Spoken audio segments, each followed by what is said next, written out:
mengajar kami, menasihati kami, bahkan meneguhkan kami, agar kami semakin indah di hadapan-Mu.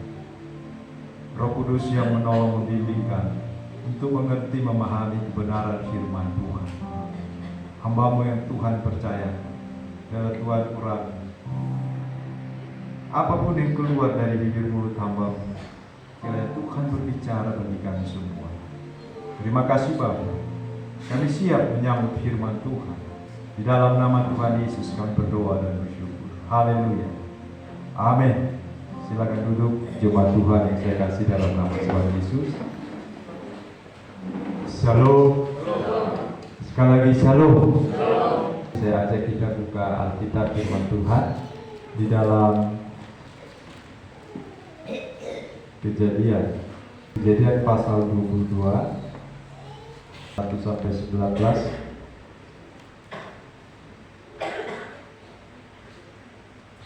Dalam judul kepercayaan Abraham diuji. Saya baca ayat pertama bagi saudara, ayat yang kedua.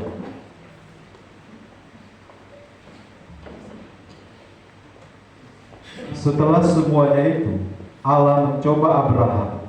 Ia berfirman kepadanya, Abraham. Lalu sahutnya, ya Tuhan. Apabila anakmu yang tunggal itu, yang engkau kasih, yakni Ishak, pergilah ke tanah Moriah dan persembahkanlah dia di sana sebagai korban bakaran pada salah satu gunung yang akan kukatakan kepadamu. Keesokan harinya, pagi-pagi bangunlah Abraham. Ia memasang pelayan keledainya dan memanggil 2 orang bujangnya beserta Ishak anaknya. Ia membelah juga kayu untuk korban bakaran itu. Lalu berangkatlah ia dan pergi ke tempat yang dikatakan Allah kepadanya. Ketika pada hari ketiga, Abraham melayangkan pancangnya. Lihatlah kepadanya tempat itu dari jauh. Kata Abraham kepada kedua bujangnya itu, tinggallah kamu di sini dengan keledai ini.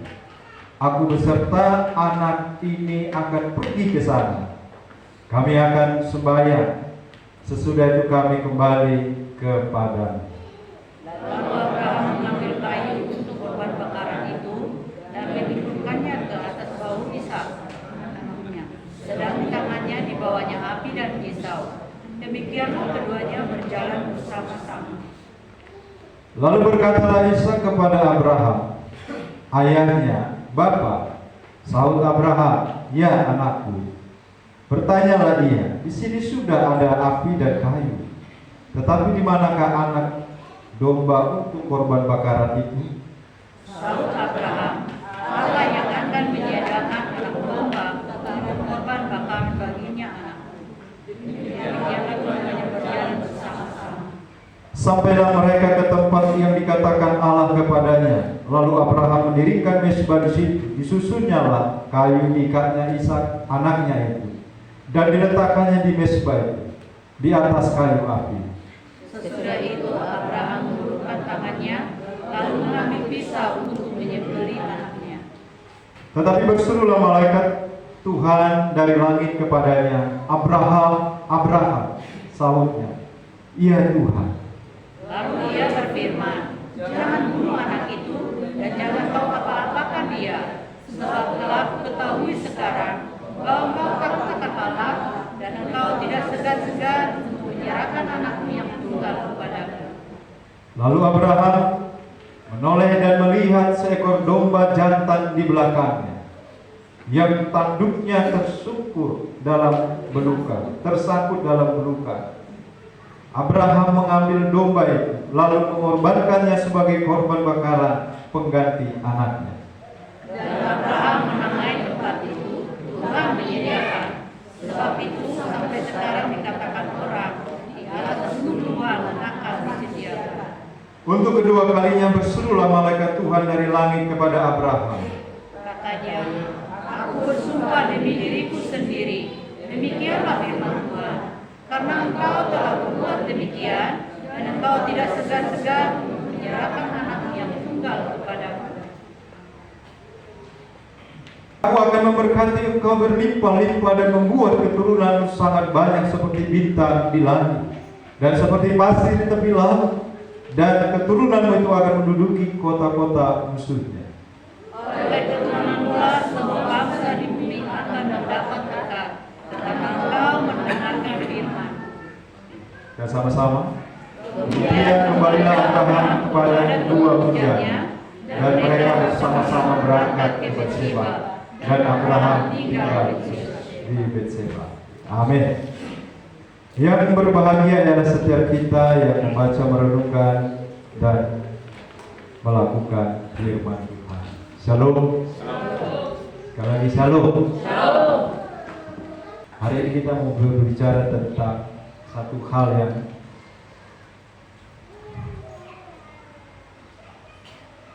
dalam satu tema. Di situ dikatakan tentang apa? Lulus ujian iman. Ya, rasanya kalau mendengar nama lulus itu enak ya, senang, apalagi yang sedang bergumul dalam mengikuti tes di PNS dan lain sebagainya. Ya, kalau dikatakan lulus pasti senang. Bapak Ibu Saudara yang saya kasih dalam nama Tuhan Yesus Kristus,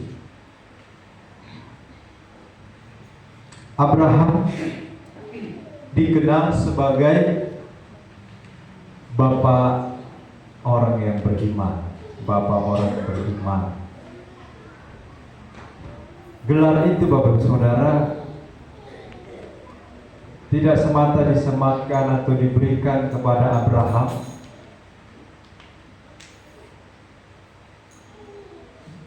begitu saja tanpa melalui sebuah proses. Abraham harus melewati yang namanya proses. Dari kisah Abraham ini, bahwa untuk lulus dari proses ujian iman, Bapak Ibu, tentu ada sesuatu yang harus dihadapi, dijalani, atau dipersiapkan.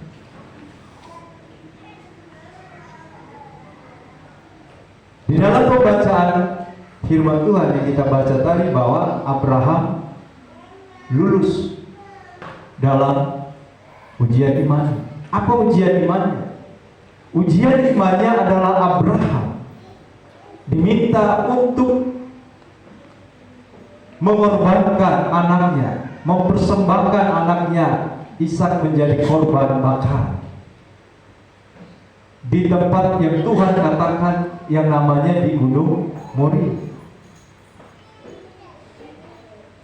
Dan ini menjadi satu proses ujian yang cukup berat bagi Abraham. Dan proses yang dihadapi Abraham ini, dia harus mengambil satu pilihan. Apakah dia harus taat kepada Allah, atau dia mengikuti egonya untuk dirinya sendiri. Tetapi kita lihat bahwa Abraham, dia memilih untuk taat kepada Tuhan. Dia mengorbankan anaknya Ishak menjadi korban bakar. Dan Abraham lulus dalam proses imannya. Baik saudara, dikatakan dalam ayat yang pertama, ayat yang kedua, bahwa Allah katakan, korbankan anakmu yang engkau kasih. Bahwa Abraham sangat mengasihi Ishak anaknya. Dari sini Bapak Ibu Saudara, kita mau belajar satu hal yang harus kita miliki sebagai orang percaya, bahwa ternyata pencapaian tertinggi dalam kehidupan orang percaya itu adalah ketika dia sudah jatuh cinta kepada Tuhan. Amin. Ketika dia jatuh cinta kepada Allah, itu adalah pencapaian tertinggi.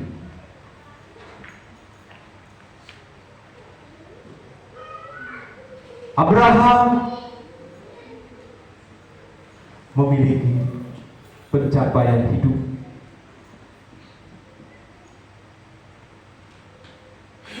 Keberhasilan hidup,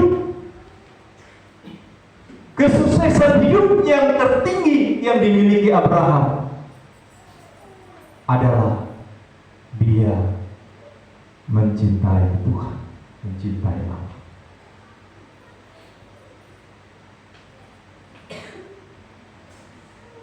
Saudara, waktu saya renungkan cerita kisah Abraham, Bapak Saudara, tadi lagu terakhir, aku cinta kepadamu Tuhan, benar kan? Aku cinta padamu Tuhan, itulah kira-kira. Saya mau tanya, kita benar tidak jatuh cinta sama Tuhan? Sudah jatuh cinta? Apa arti cinta? Pernah jatuh cinta? Bapak sama istri waktu pacaran jatuh cinta nggak? Atau langsung nikah aja jadi? Jatuh cinta. Saya ingat waktu jatuh cinta sama ibu, ya.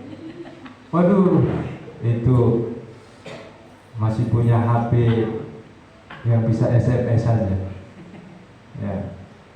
Tiap malam ngobrol SMS karena jaraknya jauh, Cibinong Bekasi, jauh.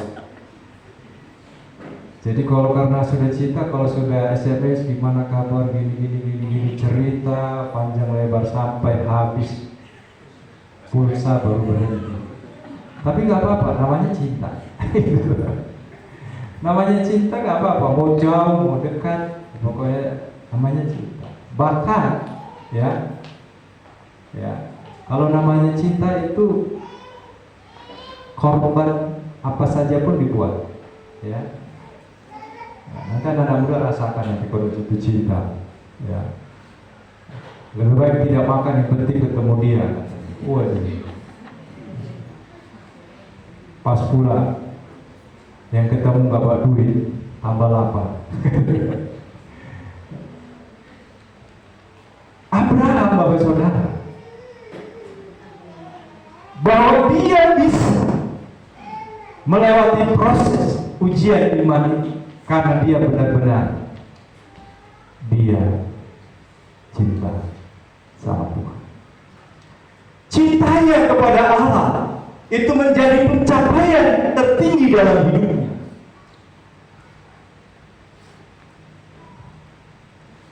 Bukan anaknya, Ishak.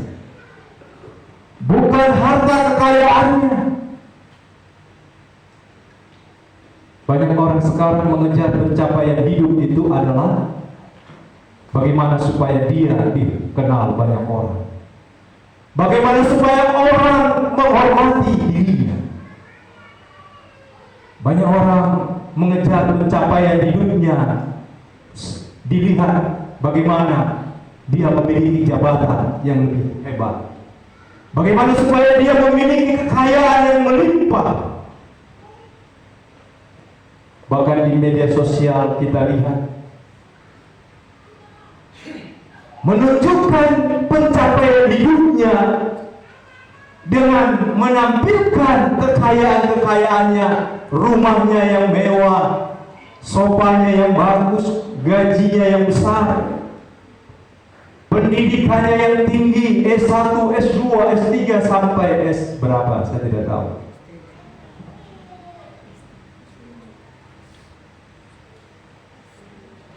Karena berpikir itulah pencapaian hidup. Abraham, pencapaian hidup tertingginya, dia buktikan dia cinta sungguh kepada Tuhan.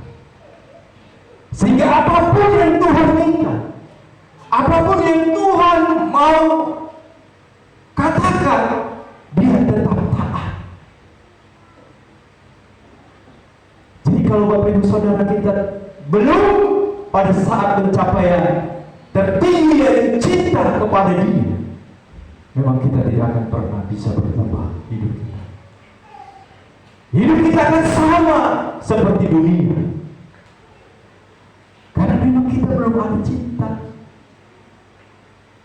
kepada Dia. Orang yang benar-benar cinta, dia itu, saya coba renungkan begini. Jangankan anaknya Ishak yang diminta Tuhan, nyawanya Abraham pun pasti dia berikan. Pasti dia berikan. Padahal Bapak Saudara, Ishak ini dijanjikan untuk menjadi keturunan Abraham seperti bintang di langit, pasir di tepi pantai. Tetapi Allah minta supaya dipersembahkan, dikorbankan. Tapi Abraham tidak protes. Dia tidak menolak. Dia tidak pusing. Dia tidak bersungut-sungut. Mengapa? Karena dia sudah dalam pencapaian hidup yang tertinggi, yaitu cinta kepada Tuhan. Jadi kalau kita cinta sama Tuhan, saudara, ya, kita mau kasih apa saja sama Tuhan, bisa atau tidak? Kita mau korbankan sama Tuhan apa saja bisa atau tidak? Ini jawab agak sedikit berat. Ada yang dibilang bisa, nanti prakteknya Bang. Ini terbanting. Ya. Jadi pencapaian hidup kita sebagai orang percaya itu, yang tertinggi itu adalah cinta Tuhan. Jadi kalau kita punya segala sesuatu di dunia, itu belum pencapaian hidup yang tertinggi, belum. Jadi jangan merasa bangga, merasa hebat. Oh, saya sudah berhasil sebagai seorang sarjana. Saya berhasil sebagai seorang yang punya gelar yang berderet-deret gelarnya. Saudara, kita harus bangga kalau pencapaian hidup kita sudah benar-benar cinta kepada Dia, cinta kepada Tuhan. Kita punya usaha nanti besar, kita punya banyak harta kekayaan atau tabungan yang melimpah, itu bukan pencapaian hidup yang sesungguhnya. Pencapaian hidup kita yang tertinggi, kita harus seperti Abraham, cinta kepada Tuhan. Amin. Karena kalau kita cinta sama Tuhan, apapun yang kita miliki, yang kita punya, apakah itu hilang atau ada, tidak mengubah cinta kita sama Tuhan. Cinta Abraham tidak berubah ketika Ishak diminta, dipersembahkan, dikorbankan. Dia tetap cintanya sepenuhnya kepada Tuhan. Jangan sampai kita berubah gara-gara ada sesuatu yang Tuhan kasih bonus dalam hidup kita. Ingat, yang Tuhan kita miliki itu Tuhan kasih namanya bonus. Berkat yang sesungguhnya adalah Yesus dalam hidup kita, di mana Dia datang untuk mengorbankan dirinya, menyelamatkan.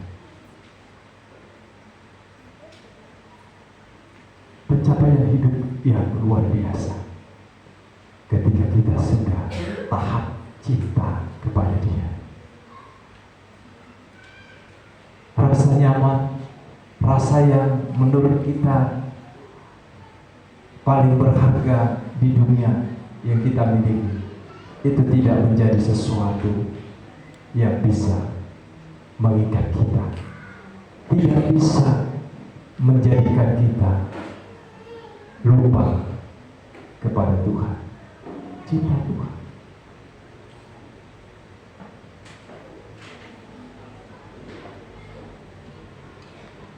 Baik saudara, mari kita belajar.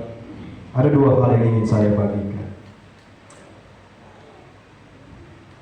Bukti bahwa Abraham ini sudah lulus ujian iman. Apa bukti yang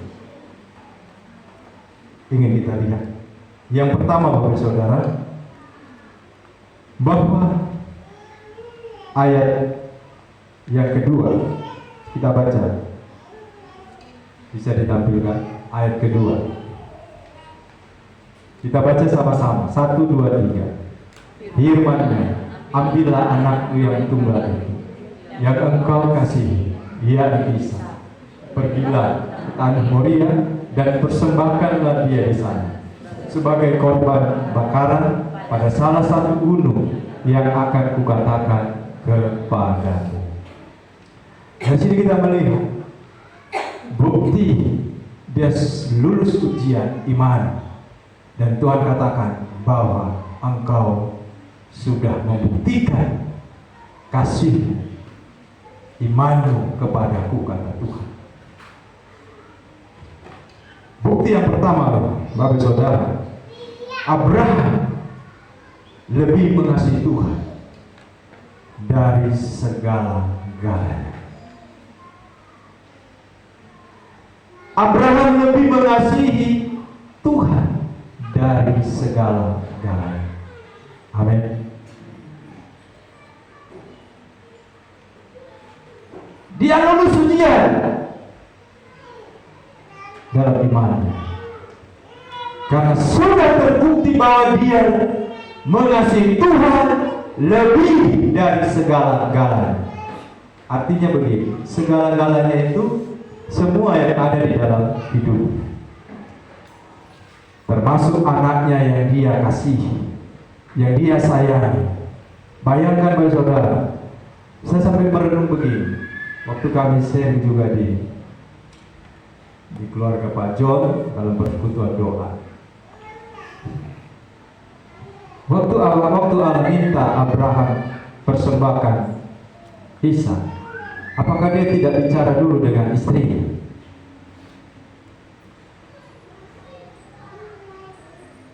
Dan ini jadi persoalan kalau sempat istrinya tidak menerima atau katakan, aduh, bukan lu yang melahirkan, saya yang melahirkan.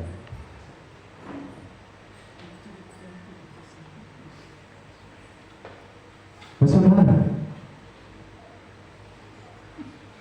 Bapak, begitu terbuktinya bahwa Abraham lebih mengasihi dari segala-galanya.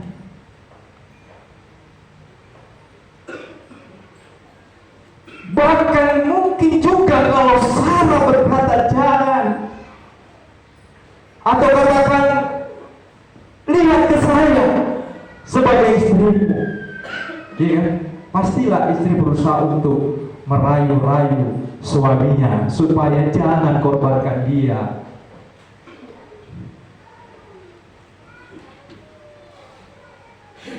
Ada emas, ada perak, ada banyak ternak yang sudah kita miliki. Itu saja korbankan bagi Tuhan. Mungkin bisa, tapi Tuhan tidak minta yang lain. Tuhan minta Ishak. Ishak itu menjadi sesuatu yang berharga dalam keluarga Abraham dan Sarah. 100 tahun Abraham usia dan 90 tahun Sarah baru melahirkan sesuai janji Tuhan. Tapi Tuhan minta untuk dikorbankan. Saudara, bayang kalau kita buka usaha, kita gumulkan dan usaha itu berhasil, dan Tuhan katakan, korbankan usahamu itu untuk penginjilan, untuk pembangunan gedung gereja. Ayo, bagaimana respon kita?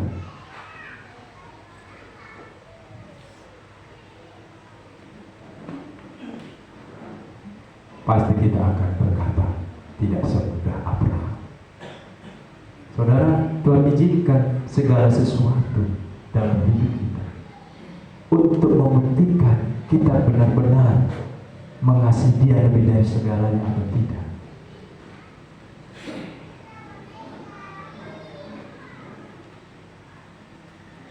Karena kalau tidak, kita tidak akan pernah lulus dalam proses ujian iman. Kita harus benar-benar bisa melepaskan, jangan sampai terikat dengan sesuatu apapun dalam hidup kita. Sampai terikat.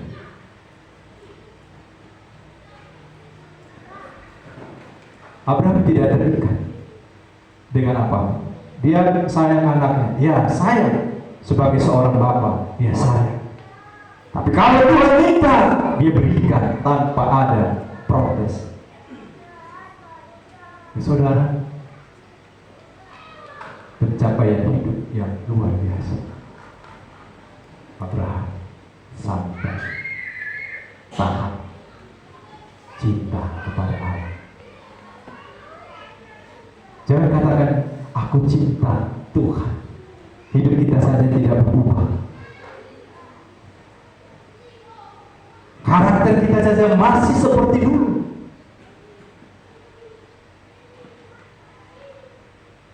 Sifat ego kita masih seperti yang dulu. Lalu kita katakan, aku cinta kepadamu Tuhan.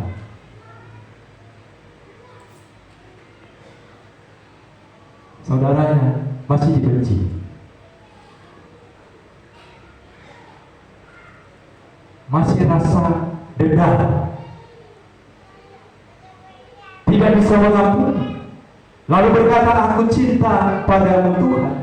Saudara, kita harus jujur, kita benar-benar cinta Tuhan atau cinta ego kita. Kalau kita benar-benar cinta, kita harus siap, bahkan korban perasaan sekalipun, kita harus benar-benar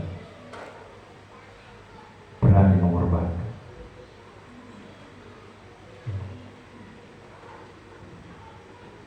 Ini sesuatu yang tidak mudah kalau kita tidak benar-benar cinta sama Tuhan. Ketika ada masalah, ada sakit penyakit, orang kalau sudah cinta Tuhan, dia tidak akan terganggu. Kalau memang Tuhan izinkan saya dapat masalah, tantangan, pergumulan, penderitaan, saya dengan sukacita harus berkata, saya bersyukur. Sama seperti Abraham, ketika Tuhan minta anaknya yang dia kasih, dia persembahkan. Saudara,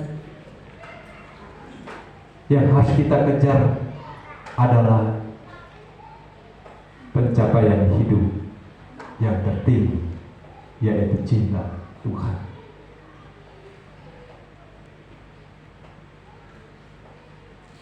Kita punya segala-galanya di dunia, itu tidak akan ada gunanya. Bapak saudara lihat di media sosial apa yang terjadi sekarang. Kita harus banyak berdoa untuk bangsa negara kita, bahkan dunia ini.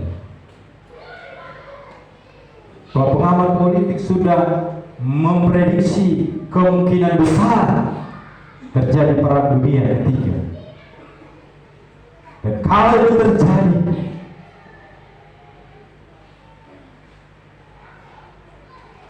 apa yang ada di dunia ini tidak ada artinya, karena terjadi perang nuklir, perang bebas, bukan lagi hanya bicara antara Israel dan Palestina, tapi sudah perang dunia ketiga.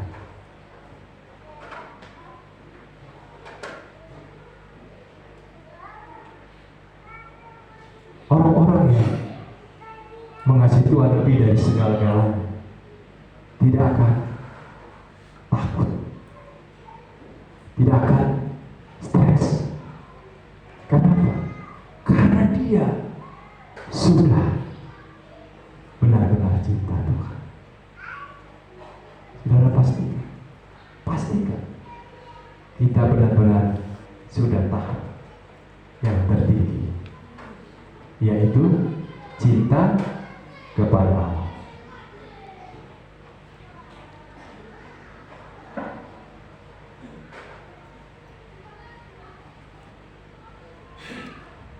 Yang kedua, ini tidak lama-lama, ini terakhir. Agak coba lihat kanan kiri, senyum sedikit karena terlalu tegang. Senyumkan sedikit supaya agak longgar gitu. Ya. Banyak senyum itu buat awet muda. Ya. Yang kedua, banyak olahraga juga.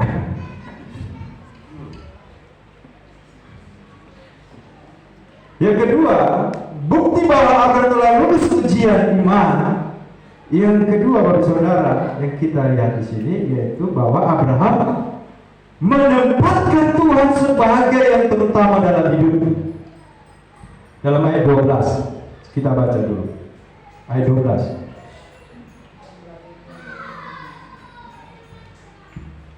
Sama-sama, 1, 2, 3. Lalu ia berfirman, jangan bunuh anak itu dan jangan kau apa-apakan dia, sebab telah ketahui sekarang bahwa engkau takut akan Allah, dan engkau tidak segan-segan untuk menyerahkan anakmu yang tunggal kepadaku.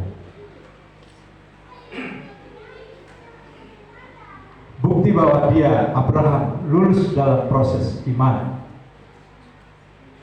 itu dilihat dari mana? Bahwa Abraham, apa tadi yang saya katakan? Menempatkan Tuhan sebagai yang terutama. Jadi saya coba kita memahami, menempatkan Tuhan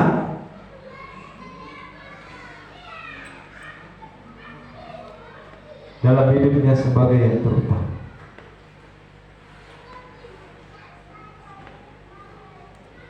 Jadi Tuhan menjadi yang terutama. Dia tempatkan, dia taruh Tuhan, dia buat Tuhan menjadi yang terutama. Saudara,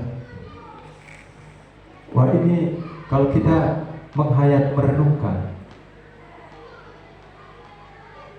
arti menempatkan Tuhan yang terutama, gimana ini dalam hidup sehari-hari, dalam prakteknya?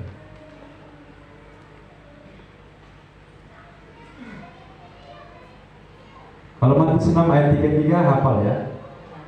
1, 2, 3. Oh, sama-sama. 1, 2, 3. Carilah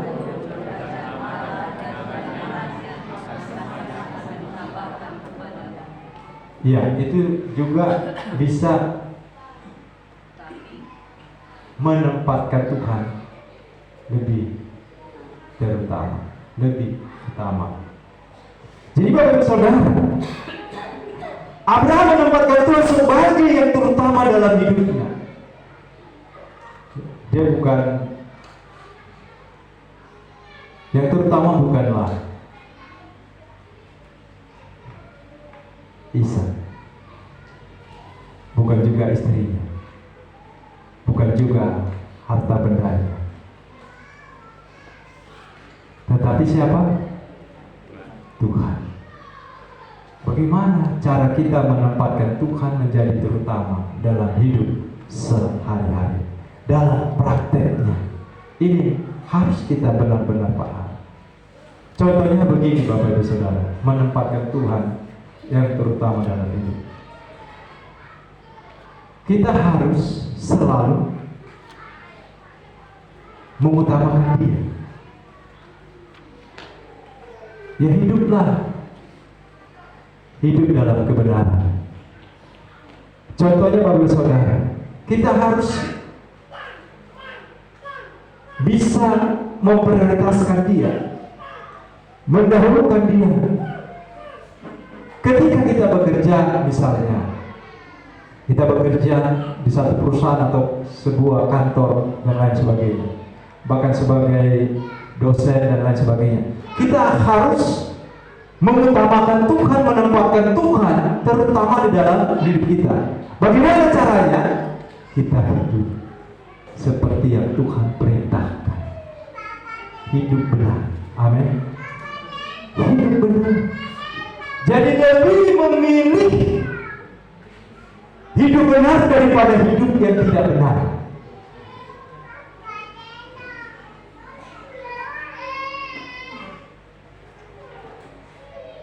Waktu saya diajak sharing dengan salah satu ibu yang mau buat doa syukur untuk orang Batak di Kupang, lalu ibu ini bilang, katanya orang Batak kalau kumpul-kumpul harus ada bir kah Pak? Harus ada minuman bir kah? Lalu saya bilang,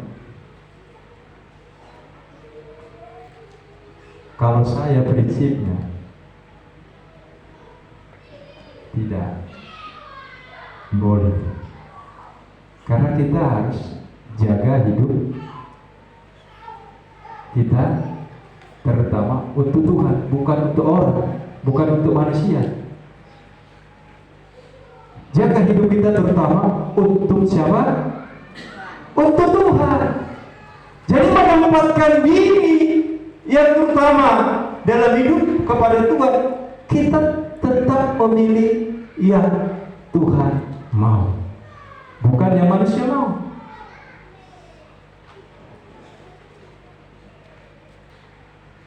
Bapak Saudara, kita harus menempatkan Tuhan dalam hidup ini. Dia yang lebih utama. Tidak apa-apa kita kehilangan teman, jangan sampai kita kehilangan Tuhan. Amin. Tuhan akan gantikan teman lebih daripada yang kita pikirkan, bayangkan. Pernah waktu saya berhenti merokok, manajer saya waktu kerja di perusahaan berkata, "Pesta kamu ini banci sekali, kayak orang bencong saja tidak merokok. Gak ada di temanmu." Saya bilang, "Tidak Pak, teman saya banyak, lebih banyak dari sebelumnya." Saya berhenti minum mabuk, dibilang nanti tidak ada temanmu. Saya bilang, teman saya lebih banyak dari sebelum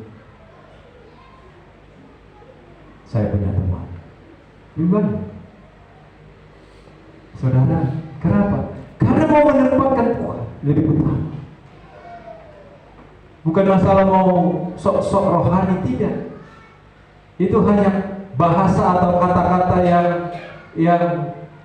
yang tidak ada gunanya. Yang berkata sok rohani lah, sok suci lah, sok inilah, sok itu. Itu orang yang gelap pikirannya.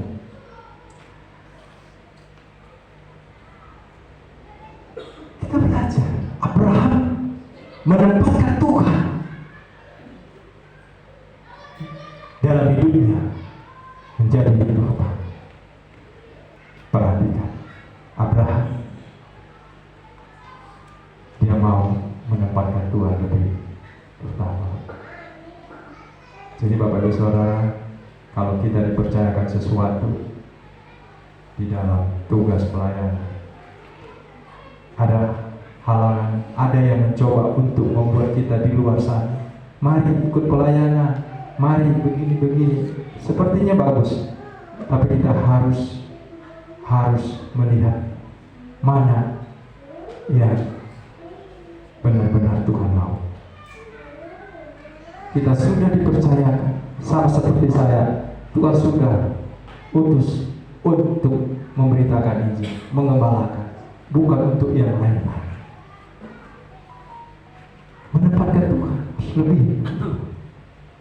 Jadi saudara, kita tidak pernah dibiarkan ditinggalkan Tuhan.